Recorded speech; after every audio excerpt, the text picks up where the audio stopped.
Um, yes, thank you for coming on this beautiful sunny day.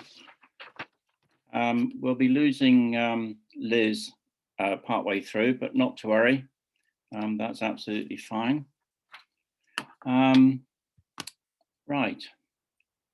Well, I better share my screen with you, and then hopefully what I'm about to say to you will actually make some sense. So just bear with me a minute. Good. Right. Next step then is to see whether or not you can see it as a proper PowerPoint. Can you see that? Yes. Fantastic.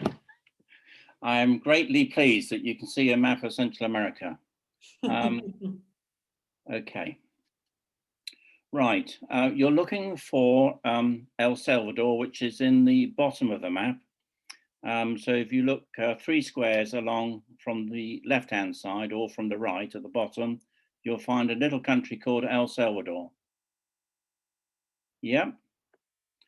Okay.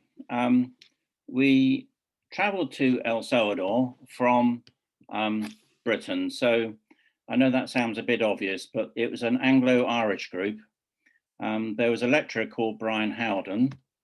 There were a student called David Humphreys from the Baptist Church. There were 3 students from the United Reformed Church, that included myself, Kate Gray and Jill Thornton. There was a doctor from Northern Ireland. I think he was a GP. And there was a Roman Catholic young lady by the name of Aileen O'Reilly from Dublin, who was working at the Centre for Peace and Reconciliation at Corrymeela in Northern Ireland, which is near Ballycastle. And we had, so that's David Quinnie. He worked in, he was a missionary in El Salvador during the latter 4 years of the Civil War, which ran from 1980 through to 89/90. And he worked there as a Baptist minister. And well, his experiences shaped his ministry in the future, as you can imagine. So he was our leader. His wife came and his 2 younger children. And we also had, at the front, you'll see 2 very short ladies. The one in blue is called Naomi, and the one next to her in the, I was going to say the spotty dress, but it might have had flowers in, I can't remember. It was called Christy. They were our Salvadorian streetwise minders, if you like. Not only did they speak the local language, but if they saw anything untowards, we were shepherded gently but firmly in the right direction so that we didn't get ourselves either arrested or kidnapped. Kidnapping in El Salvador has been rife since the end of the Civil War, and it's now I think it's now the #1 country in the world for murders on the streets of San Salvador. But kidnapping of Westerners in El Salvador is actually pretty high for ransom. If you don't get ransom, I'm sure you can imagine what happens. I'm going to talk a bit about the walk to Santa Marta. For this walk, we had to drive for 5 hours. So David picked us up at 3 o'clock in the morning, and we had to start the walk by 8 a.m. in the morning because it would have just simply got too hot. So we drove to Santa Marta. As you can see, there's a picture of Monsignor Oscar Romero, who's the Archbishop of El Salvador, and on the side of the church, and he is a great legend. So he will crop up a number of times, as you can imagine. When we got there, there were very few people to greet us. It was more of a case of lots of birds, pigs, cows, dogs, cats, you name it, animals, but certainly not very many people were up and about. The walk we did was at times quite arduous. We had to walk, we walked for about 2 hours and walked 7 kilometers from Santa Marta to the Rio Lampa. Now, the Rio Lampa is the border between El Salvador and Honduras. And I'm glad we started at 8 o'clock, because believe me, some of the paths and roads we were on were all like what you see on the screen. Now, I did take up the offer to ride in the back of a lorry. As you can imagine, there are lots of people there. You either stood or you sat with your legs hanging over the back. I hasten to add, it wasn't one of the most comfortable rides I've ever had, but it was worth the experience. My next mode of transport was this beautiful looking horse, or donkey, or ass, or whatever other name you'd like to give it to you. He was extremely sure-footed in some of the paths we went on. However, I almost got decapitated by a couple of washing lines. You could barely see them until it was too late. So either I was moving forward over the horse's head, or I was leaning right back over the back of the horse's backside to try to avoid these lines. The horse just moved his head out the way, but I was used to riding, but not with a gaucho's saddle, as it were. But it was still an easier way of getting down the hill than it was to do it walking, slipping and sliding. So here is the border between Honduras and El Salvador. So El Salvador is at the front of the picture. Honduras is to the right, as it were, and in the distance. And this is the Rio Lampa. And this was the place where a lot of Salvadorians ran to in order to get into Honduras to get away from the civil war. It is thought that as many as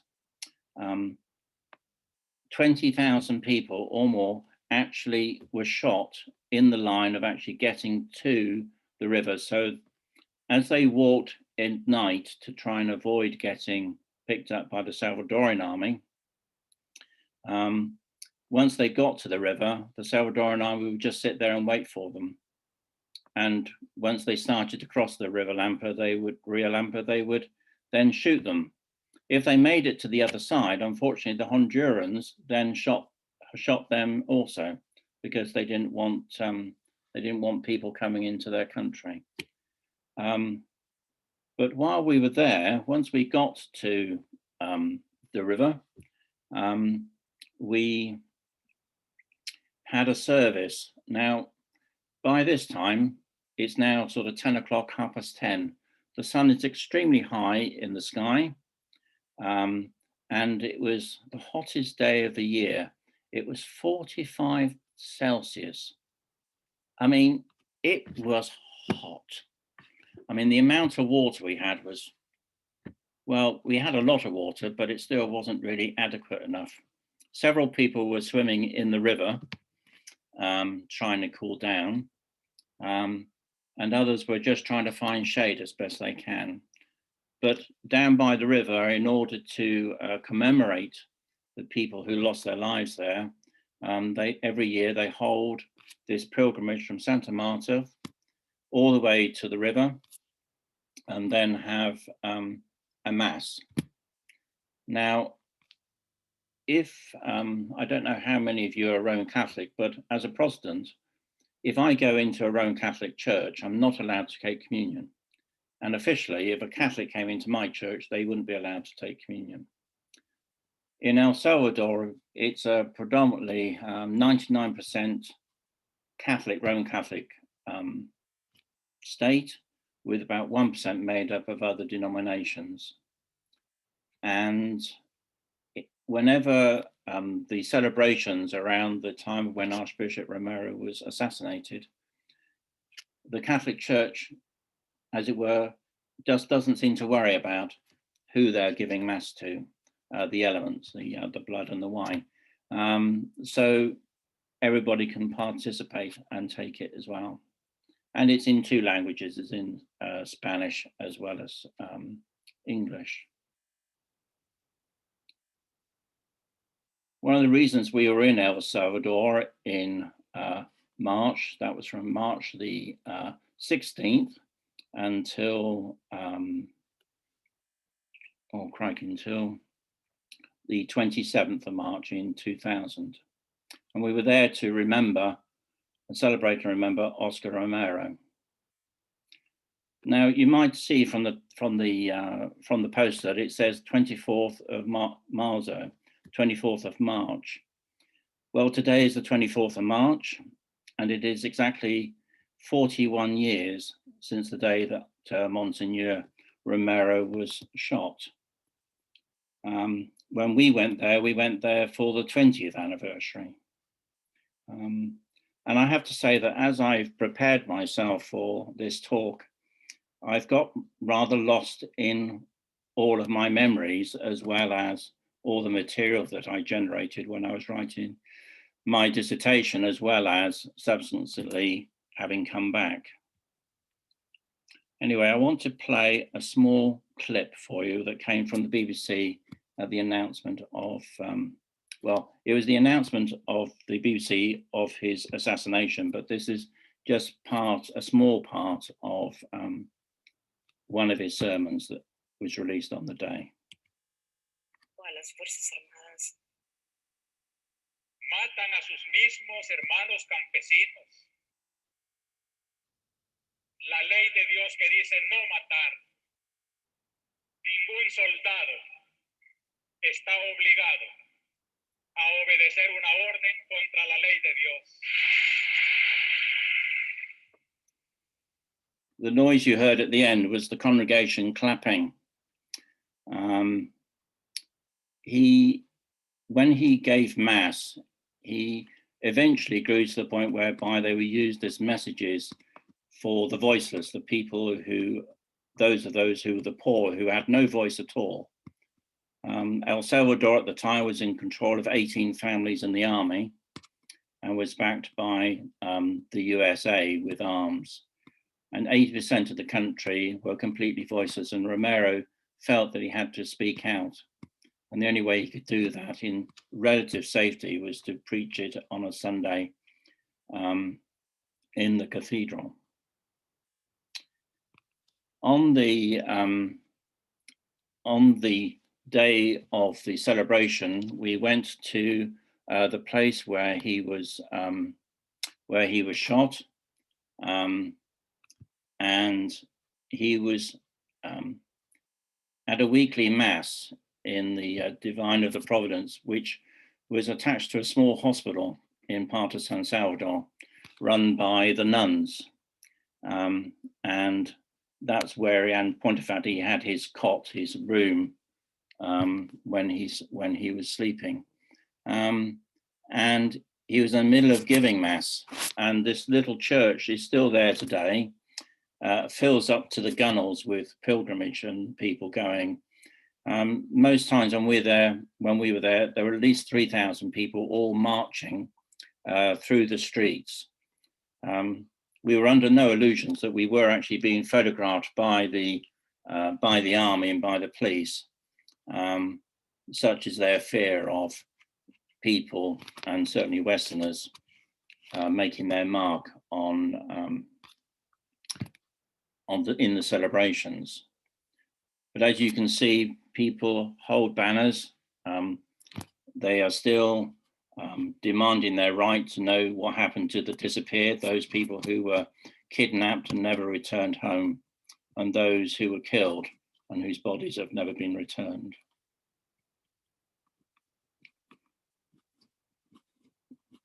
The palm leaves that you can see being held up are real palm leaves, and they've been threaded with different colored beads, so they really stand out more when they're carrying them. But this is in the center of El Salvador.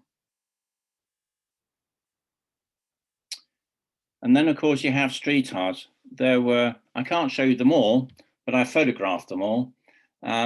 These pictures are made out of colored salt or colored sand, and they make them up on the day. And by the end of the day, because of the throngs of the people, they will be destroyed. But you can see the hours that must have gone into creating these as artists. is quite amazing. The symbol that's nearest to you is the Jubilee 2000 symbol, whereby the World Church wanted to try to eradicate poverty by the year 2000 in the world. Rather like many things in this world, I suspect that we will continue to have poverty and even greater poverty in our world, and we will probably never be able to eradicate it. Like making certain that everybody has clean water or food or access to education and healthcare. It's not very good from a sense of humanity sharing itself, because the voiceless still don't have a voice in being able to have the right to access those things. This is the front, the steps leading into the cathedral of San Salvador, or the city of San Salvador, and it can hold 3,000 people plus. So you can have a march of 3,000 people and they'd all fit inside the building, which is pretty impressive. And if you don't get a seat, people sit on the floor or they stand leaning up against the wall. It's an impressive sight, being inside the cathedral. And the acoustics are perfect, absolutely perfect. And there they are, seated with these big murals at the back above the clergy. And the people you might see in the aisle, they're all holding pictures of people who disappeared, whose bodies were never returned to the families. So in point of fact, people are still looking for people who are missing then 20 years ago, and probably still doing so now 40 odd years ago. This is the crypt underneath the cathedral. During the time of the Civil War, this crypt was used more often during the day for services than they were in the main part of the cathedral. Down in the crypt is also where Monsignor Oscar Romero's body is laid to rest, and is rather like an altar almost. Every time that they have a celebration, they put candles and flowers and pictures of people who have clearly not been returned. And that all sits on top of his very simple yet dignified place of burial. Christian-based communities. Perkin, or Perkin is the pronunciation for it. Christian-based communities are, as they sound, communities made up of Christians. And you may wonder who runs these. In the main, it's the women who run them. When we asked why women ran most of these Christian-based communities, we were told it's because the men were too lazy to do it. They either drank too much coffee or drank too much alcohol, or spent too much time smoking and sleeping. And so if they wanted anything getting done, the women organized the communities and themselves, and they got things sorted out. And if that meant getting people in to do the education of their children, then that's what they did, or healthcare. A lot of healthcare comes in from churches in America who come every few months to bring medicine and expertise to these Christian-based communities. I suspect that the Salvadorian government at the time, certainly 20 years ago, and certainly maybe as much as 30 years ago, probably didn't approve of outsiders coming and giving education and medical help. But it certainly seems to have helped the country, for what I can pick out from the internet over the last few days. And I think a lot of the organizations and places that we've seen have come a long way, even though they are still up a muddy, dirty track, which then converts into cobblestones when you actually get into the small isolated community villages. Here we are outside of school now, just meeting some of the village elders. All I can say is thankfully that we had people who could do the interpretation for us. But it was, they may not have a great deal, but their generosity is immense. Very much a question of sort of living out the gospel, and certainly living out what Romero had taught them through his weekly homilies. Back in San Salvador, we went to a women's refuge called Las Dignas. Las Dignas is, well, it was a name given to them by men, and it means the worthy. But nowadays, Las Dignas, my pronunciation is terrible. Las Dignas now means for women of dignity and life. They do a lot of work with women who have either been raped, suffered terrible violent abuse, and they help protect women's rights, and also that of children who have been caught up in the line of domestic abuse within the family. And when they first started in 1989, they didn't have any funding at all. It was purely funded by the women themselves.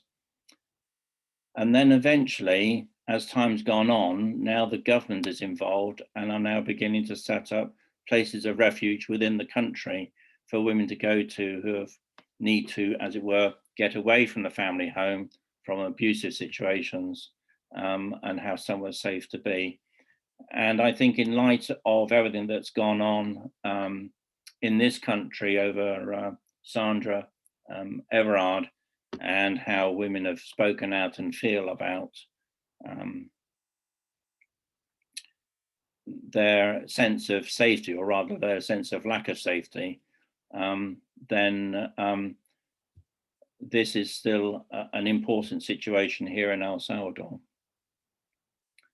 One of the posters that was inside the place was "No means no, no as no," and it was against sexual violence. They have a lot to do with the Clothesline Project. I don't know whether any of you know about the Clothesline Project.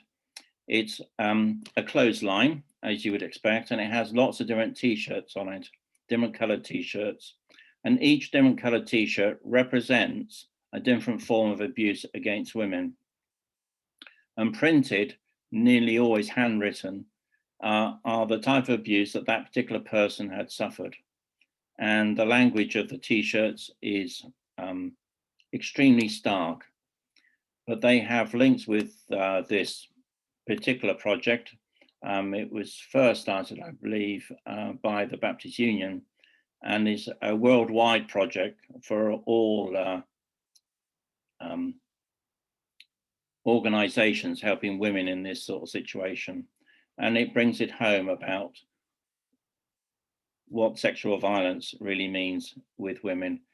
But none of this would have happened if Oscar Romero had not preached and had not stood up for the voiceless of El Salvador.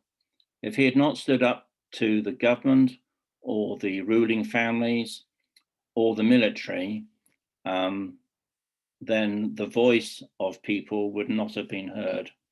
And I think it's his encouragement and his homilies and his words that have really encouraged the people to say, actually, we can do this and we do have rights. And this is really something that we feel passionate about, and we will do it come what may. And Las Dignas is supported heavily by groups in America, Christian groups in America, and also around the world. We did have a light-hearted moment while we were in El Salvador. We got to celebrate St. Patrick's Day in San Salvador. at La Harpa, the Harp, the only Irish pub in El Salvador, and probably the only Irish pub in the whole of Central America, I should imagine, at the time. And they were serving up a very vivid green Guinness. I mean, it was so green, you began to wonder whether it was toxic or not. But once you'd had a couple, you didn't really care about the colour. But at least that gave us a light-hearted moment and a sense for Ivan and for Aileen, a feeling that they were back in the dear old green emerald of Ireland. Romero's voice of the voiceless lives on in the people, and I can't read the last word, and their art. So here is some pieces of artwork for you to look at.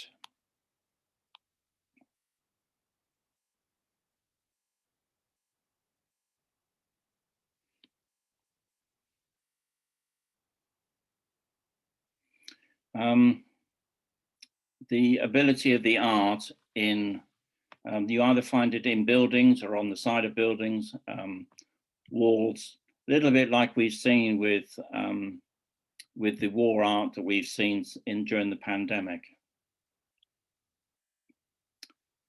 The one with the dove, this was at a Baptist church, El Corrado de los Baptist Church on the edge of San Salvador. The question is the dove breaking in or breaking out?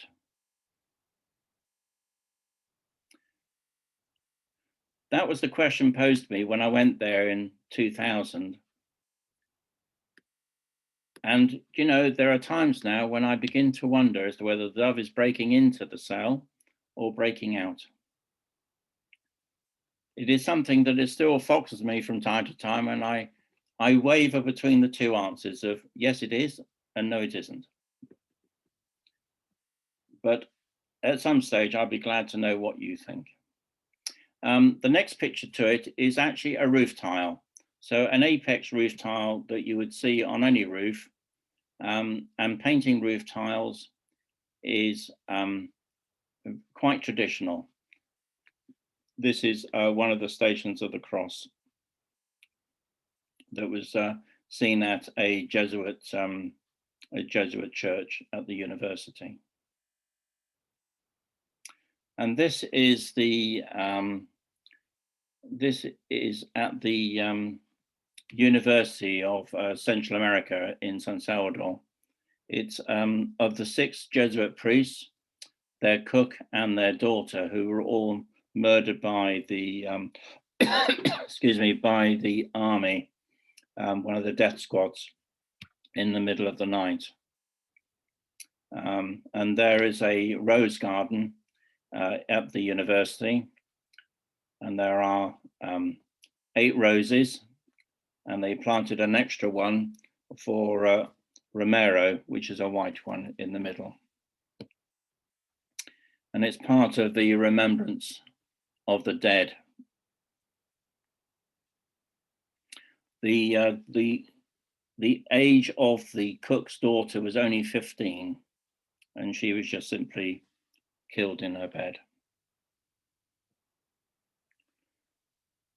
But the spirit of the people lives on in very colourful ways, as you've seen from the artwork. And this final one is actually on the side of a bus, and this particular bus is a workshop for bicycles. Nothing goes to waste in El Salvador. If a bicycle is left to one side and is just being simply abandoned because it's got a flat tire or no brakes or no chain, then somebody will come along, pick it up, take it to the bus, and will simply mend it. And it's often mended by people who have lost limbs during the Civil War. And it's run by a charity called Kester, and they now use this as a means of making certain that everybody has employment, so that if they've lost a limb, they still have employment, even if it's only recycling bicycles, because bicycles is one of the cheapest ways of getting from A to B.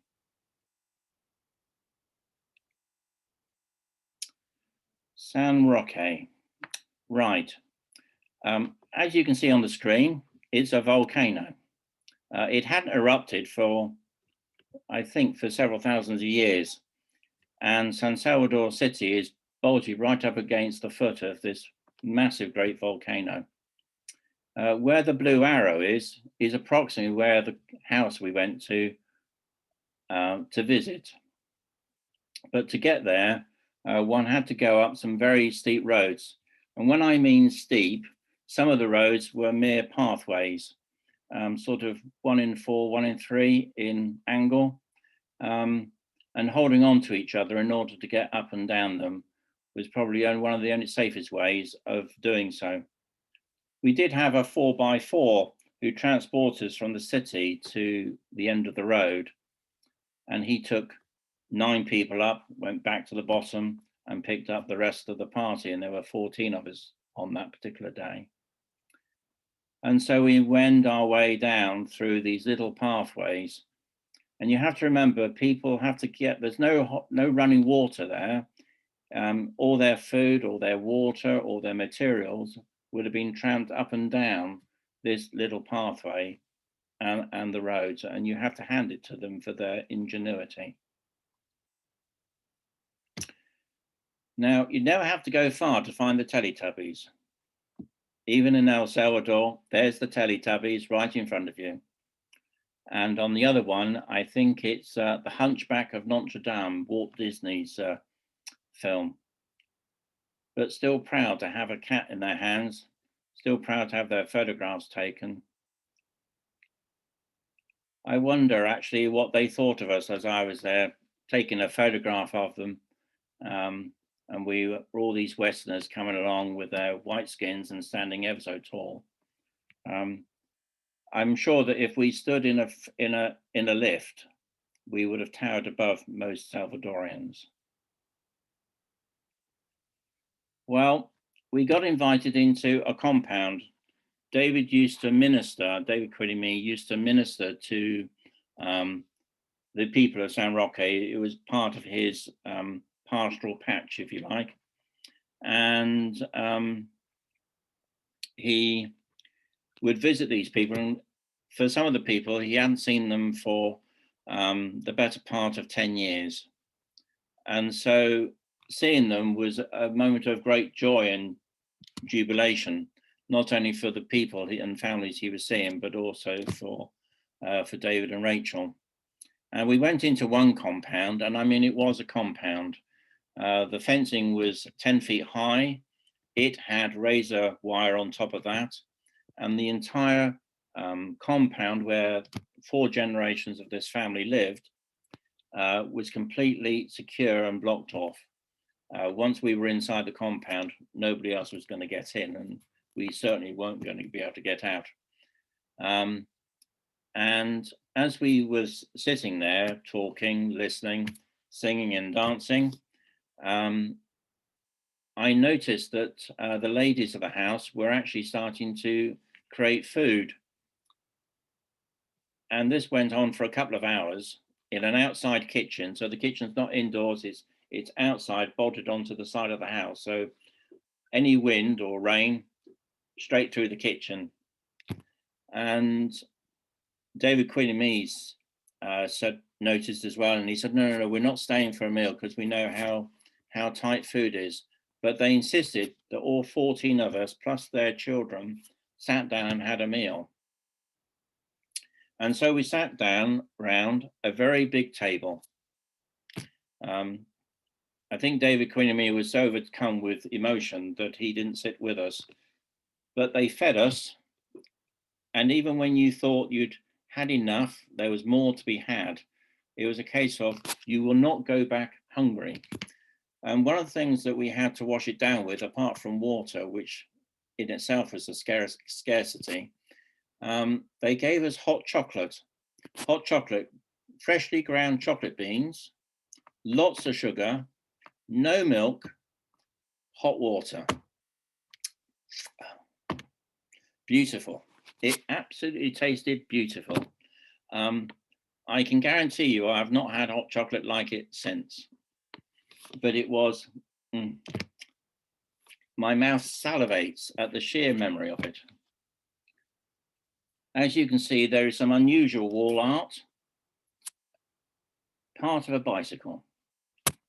It will not go to waste.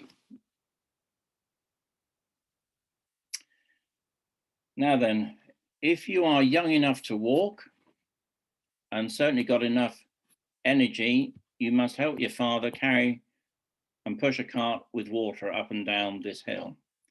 And as we were going down the hill in a 4x4 made for 9 with 14 people in it, we came to a shuddering halt, and David wanted to talk to this particular chap on the side of the road with his 4 sons. And they were collecting water that would only last them for 2 or 3 days, maybe 4 days if they were sparing with it. But they had to push this cart up the hill, up along those pathways in order to have water at the house. We are so lucky to be able to just turn on a tap and have water straight in our glass, cold as you like. I can't guarantee the water they got from the standing pipe at the bottom of the hill. It might have been cold, but how warm it would be after they've had it for 3 or 4 days, I don't know. Oh, the end. I was so fearful that I would overrun my time that I collapsed this talk so that you would actually not be bored to tears with slides. And I'm amazed that 38 minutes have disappeared. Now the question is, how do I get out of this? Right. Hang on, let me close that down. Stop sharing the screen. Right, we're all back together again. Would you like to unmute yourselves, please?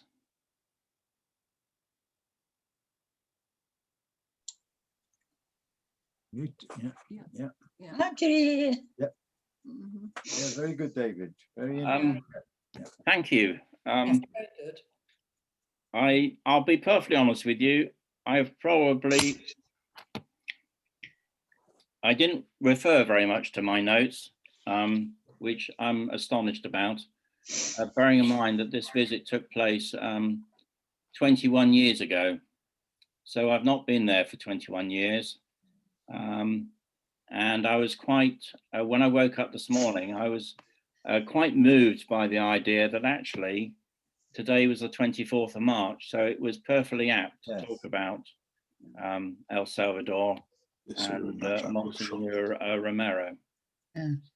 So anyway, does anyone have any questions? Yes, please. Right, you are. In the procession we saw, what was the significance of the beaded palms? That's a very good question. I think the significance of the beaded palms was the fact of actually greeting Romero's spirit, if you like, into the church. I think it was a little bit like the story of Jesus riding the donkey into Jerusalem. And I think it has the same significance that whenever there is a big public celebration, then these palm leaves are decorated with beads, brightly colored beads, and it's a heralding in. Thank you. How much authority or power do the drug barons have? Unfortunately, far too much. A lot of El Salvador today, as it probably was 20 years ago, but more so and probably more sophisticated now, is that the drug barons have too much power in Central America and certainly in El Salvador. Yeah. About 15 years ago, El Salvador changed from its currency, pesetas, to US dollars. So the whole country realigned itself with the US dollar. So US dollars are now the main currency within that country. And what happened was that the people who were poor became overnight suddenly poorer still. And so everything cost far, far more than it used to. And of course, the rich became richer. Mm. And from the drug cartel's point of view, it made life simpler and easier to have more power. Yes. During Romero's time, he recognized that the politicians and the military were corrupt. And as I say, the wealthy families were all part and parcel about trying to keep the country for themselves. Their main argument was they wanted to be able to live like the North Americans, as they put it. But the reality was that 80% of the country was just slipping further and further downhill, to the point whereby keeping a roof over your head was harder and harder and harder. And life of another human being was becoming more and more worthless. And I'm sorry to say, but today, if you, as a Westerner, if you travel, even an American, if you travel through Mexico and into Central America, you run the risk of being kidnapped. You have to be very circumspect about where you go, how you travel, and who you see and where you stay. And that was certainly very much the case when we were there 21 years ago. We weren't allowed to keep our passports on us. We had to have a paper version, so that if somebody kidnapped us, they had a paper version. They didn't have a real passport, which they could then sell and doctor and do whatever with. Because if you don't have papers in El Salvador, then you can just be arrested. Right. So, oh, Any other? Is it still a police state then? Well, that's interesting. I don't necessarily think it is still a police state, but I think it will take them a long time before everyday Salvadorians will accept the fact that the police aren't actually in control and not corrupt anymore. Las Dignas is and other organizations, I think, are better protected by laws of the country and by sections of the government who are now willing to associate themselves with an organization that is trying to do some good within the community. And I think with successive presidents, if they can, as it were, rule without corruption, then the state will become better and better. The problem is that I think there is probably going to be more police, possibly, who may be corrupt because of the gangs, the way they control various parts of the cities in El Salvador. And I think that is part of the reason why Westerners don't travel there very often. In fact, David, this talk has tied in very well with the book we're reading for book group at the moment, Oh, right. American Dirt, which is about a woman and her son who are escaping from the drug cartels, who have murdered the whole of their family. But it's also about all the migrants traveling through Mexico on the top of the train, trying to get to the north, and the different things that have affected them and how the women have been abused. So, yes, thank you. It all ties in very well. Well, yes, that's one of the things that I actually often found, certainly in ministry, is that things come together from different aspects, and people say, oh, that reminds me of so and so, and we're doing this at the moment. And you think, I knew nothing about that. Yes. And then all of a sudden it all slots together like a jigsaw puzzle, and you think, wow. Meant to be.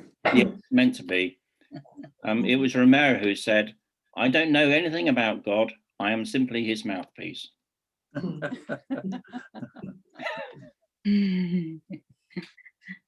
right. Yeah. Any others? Iris, We can't hear you, Iris. you need to unmute yourself, Iris. Oh, Yeah, she's muted. Yeah. yeah. I'm going to ask her to unmute. There should be, oh, she's realized. Yeah. Oh, that's good. Yeah. Go on, Iris. Yeah, we can Yeah. hear you now, Iris. Yeah. Yeah. Yeah, I found your talk very, very, very interesting. And of course, San Salvador is so much like all the sort of American countries. But when you said you were going to talk about San Salvador, I thought, I've been there. I look forward to seeing it. But I haven't been to your San Salvador. I went to another San Salvador, the one on the top of Brazil. All right, okay. Yeah. Yeah. Mhm. But all these countries are dreadful places to visit, really, aren't they? They can be, yes. Yeah. Yeah. I remember in one of our journeys back from a Christian-based community, one of the things I suffer from, and I've always done, is actually suffer from a lot of leg cramp. And you can imagine jolting about in a small minibus, trying to brace yourself for the next pothole, used to bring on some awful cramp in my legs. And at one point, I simply had to get out and walk for a while in order to walk it off. And David Queen Meany, who was driving, he said, if you don't get back in the van, we're going to drive off without you. And I said, well, that seems a little harsh. I've only just got out. And he said, we're in a dangerous place. You're just going to have to live through it. So I got back in and just had to live through it. Yeah. Yeah, like to tell the story. Yeah. Absolutely, yeah. Otherwise, I could just have been another statistic, I suppose. Did you feel unsafe? Did you feel safe, or were you wary about? If the military were about, or the police, we felt decidedly unsafe because we didn't. The military could do basically whatever they wanted. They parade around. I've got a picture, not with what I've given you, but I have got a picture in my original presentation of a couple of people looking out across a view, and three military guys with their guns, not handguns, rifles, just strolling to go and look at the view as well. And the military are armed on the streets. So they're not particularly well liked in the sense that they can walk around without arms. So they carry their rifles with them. And nothing, I don't think, has actually really changed from what I can see. They're still armed, they can still roam the streets, they can still pick on people, just as they could back in Romero's time. And I think we felt there were definitely times when we were safe in the villages because it was an organized meeting, and the town elders, the village elders were actually looking after us, and therefore the authorities just couldn't do anything about it.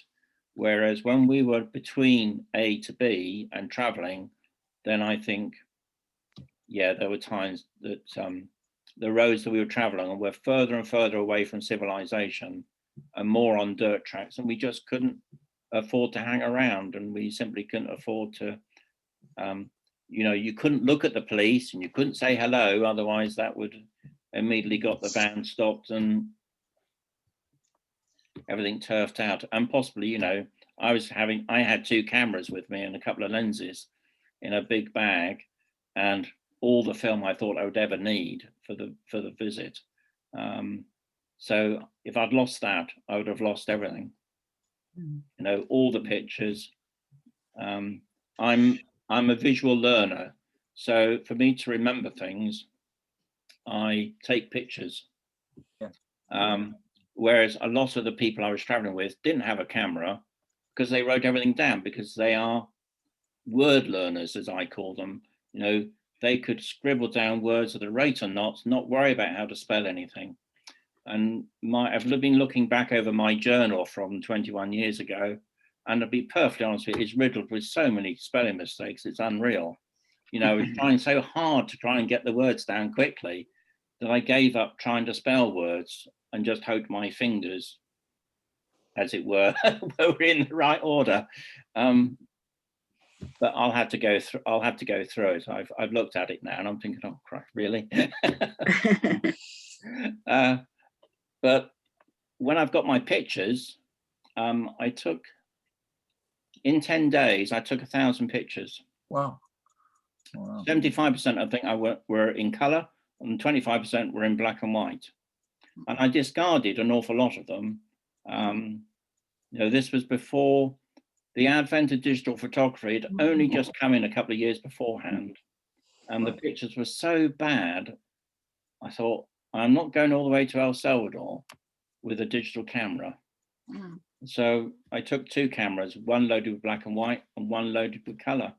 And it was the easiest way of doing it. And I brought all the film back, and it cost me an absolute packet, as you can imagine, get developed.